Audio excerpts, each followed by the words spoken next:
Yes, dapat lang bigyan sila ng chance. Sapagkat si Kristo namatay. Grabe no, dapat lang. Mga makasalanan na deserve ng hell, dapat lang bigyan sila ng chance. Dapat bigyan sila ng salvation. Wow! Amazing!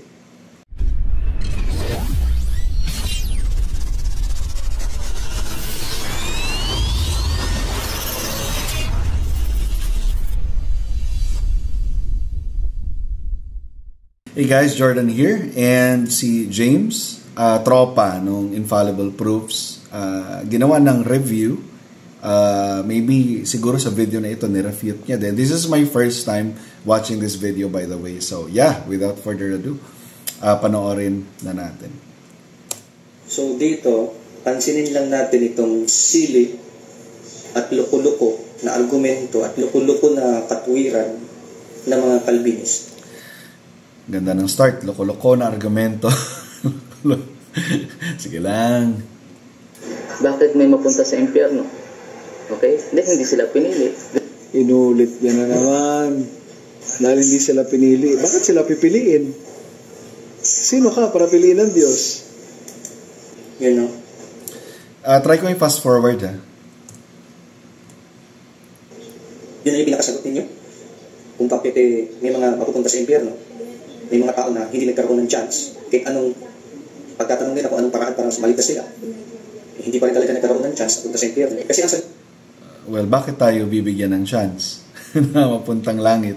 Bakit tayo bibigyan ng chance na makasama sa piling ni Kristo kung ang nararapat para sa atin is just punishment, no?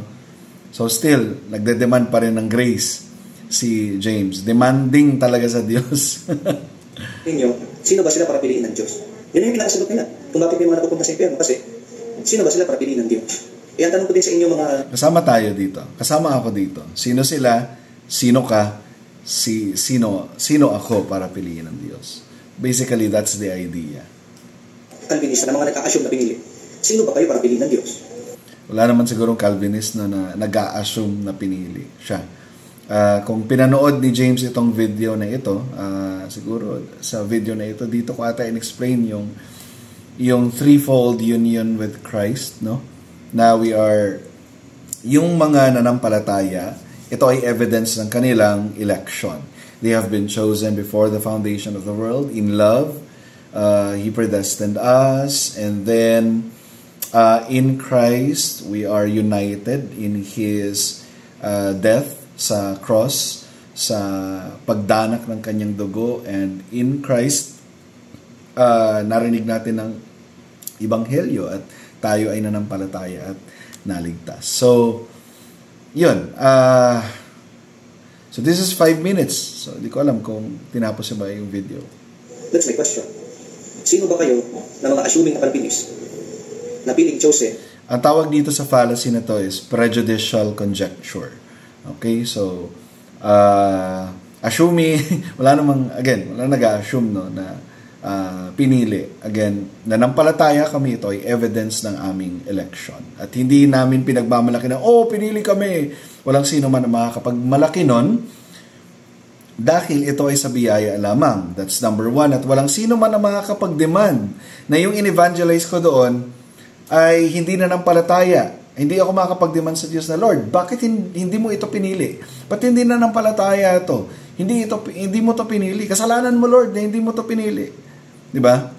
Walang sino man ang makakapag-demand sa grace ni Lord. And since sila kasi, ang starting point nila is yung kanilang man-centered theology of salvation, ganito talaga ang mangyayari niyan. Sa isang bagay na hindi naman masagot. Sino ba kayo in the first place para piliin ng Diyos? Sino kayo? Di ba, yan nga yung tanong ko. Sino tayo? Sino tayo para piliin ng Diyos? Di ba yan nga yung tanong ko? Are you somebody or are you nobody? We are all nobody. Kasi kung kayo ay somebody, then dapat na piliin kayo ng Diyos. Pero kung kayo ay nobody, sino nga kayo para piliin kayo ng Diyos? Who are you? You sound like a Calvinist, James. James, are you hearing yourself? You sound like a Calvinist. You're nobody. Who are you that God should choose you? Exactly. Yun ang sagot. Sino ba sila para piliin? Yes. Tama naman pala ako. Sino sila para piliin? Exactly. Tama pala ako, James. So, ano nire-refute mo dito?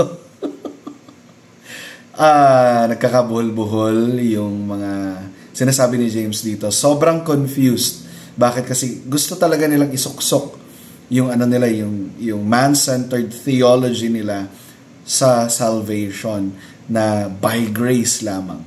Gusto lang i-insert yun. Diyos, namimili ng nobody. So sino ba sila para piliin? Pwede naman pala pumili ang Diyos, ba't di sila pinili? Pwede naman pala pumili ang Diyos ng nobody. Ba't hindi sila pinili? Pwede naman pala, kaya naman pala. Pwede naman pala piliin. Di ba ito nga yung tanong niya kanina, no? Bakit sila pipiliin? Exactly, bakit sila pipiliin? Tapos ngayon, pwede naman silang piliin ng Diyos. Bakit di sila pinili? Banggaan na to. So, the reason ang tao pupunta sa impyerno kasi nga, sino ba sila para piliin ng Diyos? Samantalang ang Diyos. The reason kung bakit napunta sila sa impyerno ay dahil, number one, sa kanilang kasalanan. And then ultimately, ginudge sila ng Diyos. Ginudge sila ng Diyos. Yung hustisya ng Diyos ang nagdala sa kanila sa impyerno. Yun ang basehan. And yung reason ay yung kanilang kasalanan. Namili ng mga sino ba din sila. Kung kaya ng Diyos pumili ng sino ba naman sila para piliin, bakit hindi niya piliin yung mga wala din naman? Pwede naman. Akala ko malinaw lang tayo, James, na bakit tayo pipiliin? Bakit tayo pipiliin? Sino tayo para piliin? We are nobody, right? We are nobody. Ano ba talaga, James? Ano ba talaga? Ayun Pwede naman pala sa Diyos yun na mamili. Bakit ayaw niya piliin? Pwede naman pala sa Diyos yun na mamili. Bakit hindi? Bakit ayaw piliin? Again, you are demanding something sa Diyos na dapat niyang ibigay. Dahil nga sa pananaw ni James na dun sa huling pag-uusap namin na deserve kasi natin ang grace. Come on. Faulty theology of salvation. Kita ninyo? Kaya ang tanong niya, sino ba sila para piliin? Yes, dapat lang. Dapat bigyan sila ng chance na mapili. Yes, dapat lang. Bigyan sila ng chance para mapili. What? Bigyan sila ng chance? James, this creature from the dirt defies the holy, holy, holy God. And ang response mo is, Lord, bigyan mo sila ng chance para piliin. What? This is blasphemy. Blasphemous ito. Itong sinasabi ni James. Kasi nakalagay sa Biblia, Romans chapter 5 verse 6, for when we were yet without strength, in due time Christ died for the ungodly. So sino ba sila para piliin? Except that, hindi ito universal. Di ba? Except that, hindi ito universal. Substitutionary ang nature ng death ni Christ. If ang nature ng death ni Christ is substitutionary at ang application mo doon is that Christ equals every single individual human being on the planet, by necessity, lahat dapat ay ligtas. Again, by necessity, dahil substitutionary, binayaran ni Kristo ng kanyang buhay, ng kanyang dugo, ang mga kasalanan ng mga individual na ito. And if they will still end up in hell, hindi effective ang substitutionary atonement ni Christ. Mali yung sinabi ni Paul sa Ephesians 1, if that's the case. Yes, dapat lang bigyan sila ng chance. Sapagat si Kristo namatay. Grabe no, dapat lang. Mga makasalanan na deserve ng hell, dapat lang bigyan sila ng chance. Dapat bigyan sila ng salvation. Wow! Amazing. Para sa mga ungodly, dapat may chance sila. Hindi yung sino ba sila para piliin. What chance at anong meron para kay Judas na nagkanulo kay Kristo para bigyan ng chance na maligtas? Sige nga, James. Anong meron si Judas para bigyan ng kaligtasan ni Kristo? Para pag-alaya ng buhay ni Kristo. Anong meron kay Judas? Basically, walang chance si Judas para maligtas. His will is inclined sa betrayal ni Kristo gumawa ng evil. Ang nararapat sa kanya ay hustisya, hindi grace.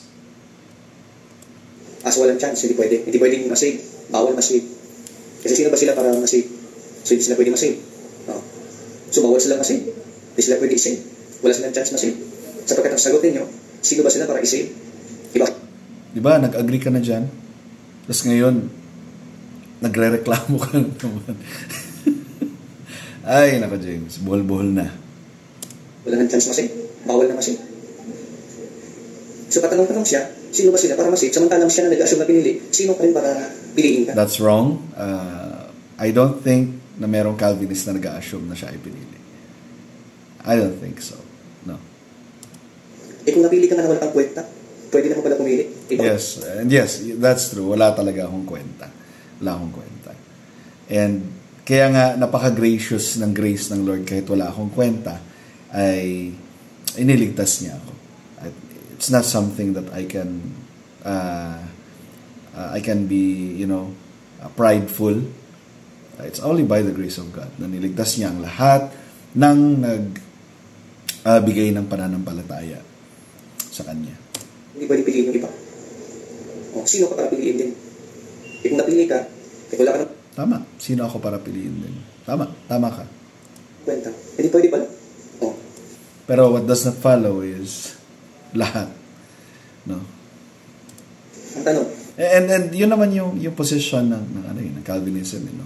May mga iniligtas ang Diyos ng mga walang kwenta. And yung faith nila, yan yung evidence ng kanilang election. Savior ba ang Diyos ng mga hindi pinili? Kasi kung hindi siya Savior ng mga hindi pinili, Savior ba ang Diyos ng mga hindi pinili? Hindi. Judge siya ng mga hindi pinili. Ulitin ko, ang tanong is, Savior ba ang Diyos sa mga hindi pinili? Hindi siya Savior.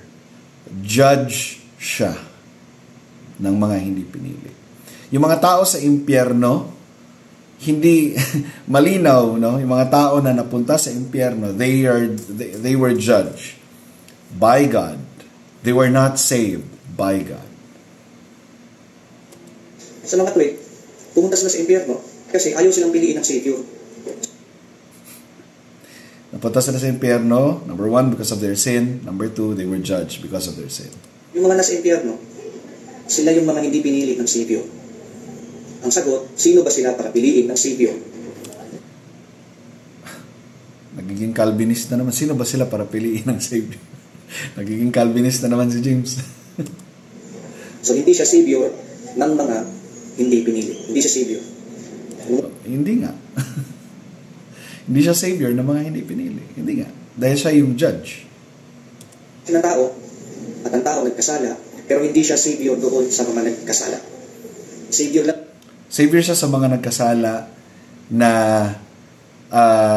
nagbigay ng pananampalataya sa Kanya. Dahil ulitin ko, ang faith natin is the evidence of God's election.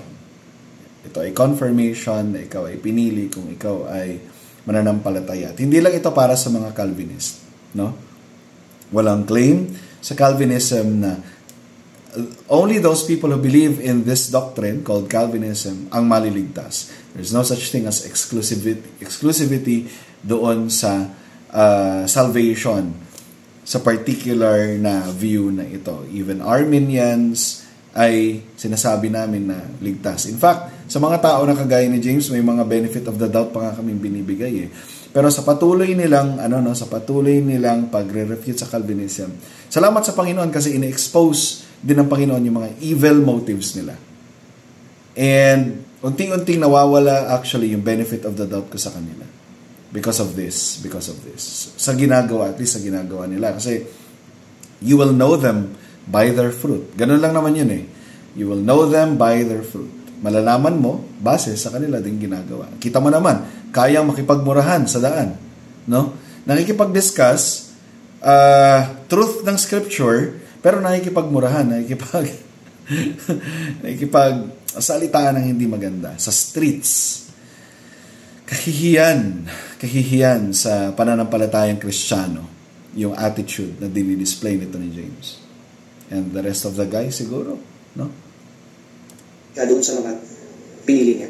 Pero hindi siya Savior doon sa mga hindi pinili kasi sino ba sila para piliin? So ganun ka-oppressive ang ideya ng Calvinismo at grabe, no?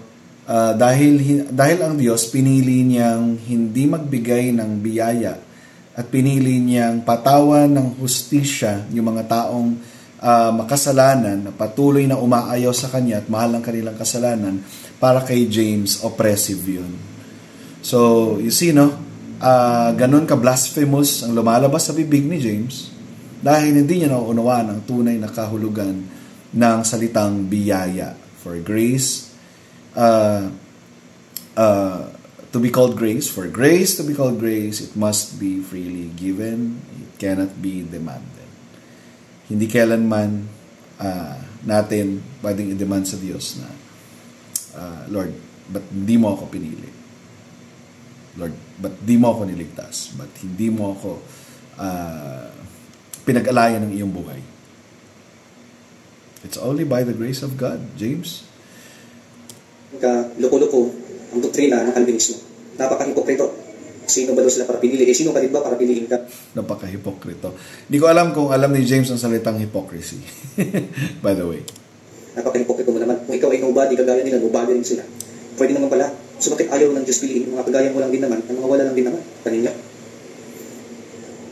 So napaka-hipokrito na statement na sino ba sila para piliin. Yan po ay napaka-illogical, napaka-unbiblical, at napaka-hypocritical.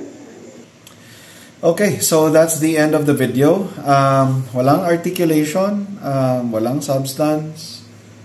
Purely nag-rant lang si James. Nag-rant lang. Loko-loko, na illogical. Okay, pero yeah. Where's your demonstration na ito ay illogical? So, itong video na ito, no, kung hindi nyo pa napapanood, nag-substantiate talaga ako dito kung bakit mali si Infallible Proofs. And sadly, itong si James na nireview itong video na ito na yung clip lang mismo, wala man lang siyang ibinigay na substance sa atin. We deserve yung proper refutation doon sa video ko, na kung saan pinag-effortan ko din naman kahit na alam natin na strawman yung critique nila. But anyway guys, that's all for today. And kung nag-benefit ito sa inyo, na-remind kayo na ang grace ay hindi kailanman dinedemand, all the more na mag-cling tayo sa grace ni Lord. Dahil ito yung nagligtas sa atin. At walang sino man ang pwedeng magsabi na, Lord, bakit hindi mo ako binigyan ng chance? Bakit hindi mo binigyan ng chance si Judas? Bakit hindi mo binigyan ng chance sa mga taong patuloy na umaayaw sa iyo? Dapat binigyan mo sila ng chance. Walang sino man, kung nauunawaan natin ang salitang grace, walang sino man ang pwede mag-demand sa grace ng Lord. It is freely given, ito ay galing sa Kanya, and we should rejoice that grace must be, that grace is free, and that grace is sovereign. Dahil kung hindi, wala tayong kaligtasan. Alright. At gaya ng palagi kong sinasabi, no? Sa dulo na aking video, may you always think God's thoughts after Him.